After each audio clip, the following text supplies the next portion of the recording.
পুরুষ দলের মতো অত বেশি না হলেও খুব একটা কম জনপ্রিয় নয় বাংলাদেশ নারী ক্রিকেট দল। 2011 সাল থেকে সেই দলেরই দীর্ঘদিন অপরিহার্য ছিলেন ক্রিকেটার জাহানারা আলম। 2010 সালে এশিয়ান গেমসে নারী ক্রিকেট প্রতিযোগিতায় রৌপ্য পদক জয়ী বাংলাদেশ দলের অন্যতম ক্রিকেটার ছিলেন তিনি। ছিলেন 2018 সালে নারীদের এশিয়া কাপ জয়ী বাংলাদেশ দলে। বোলিং অলরাউন্ডার জাহানারার মিডিয়াম ফাস্ট বোলিংয়ে কুপোকাত হয়েছেন বিপক্ষ দলের ব্যাটার, আবার ব্যাট হাতে তুলোধুনা করেছেন বিপক্ষ দলের বোলারকে।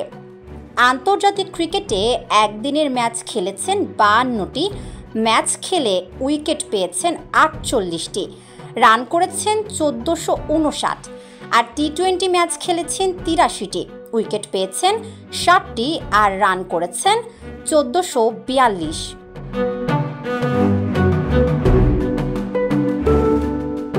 পুরো ক্রিকেট টিমে অন্যদের চেয়ে জাহানারার দিকে আলো ছিল বেশি, কারণ তার সৌন্দর্য।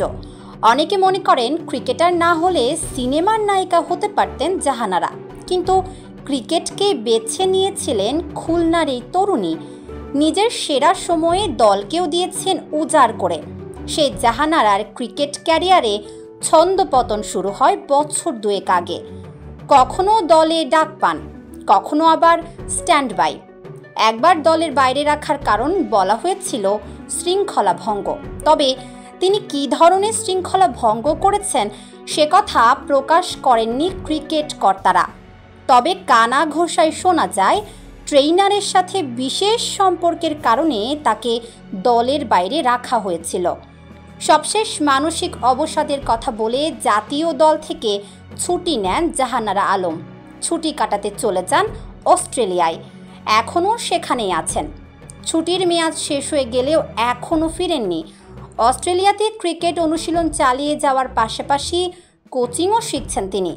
হয়তো ক্যারিয়ারের শেষটা দেখে ফেলেছেন, কারণ বয়স তার 32 পেরিয়ে গেছে। বাংলাদেশ নারী ক্রিকেট দলের কোচ এখন এমন সিনিয়রদের চেয়ে নারীদেরকে বেশি অগ্রাধিকার দিচ্ছেন।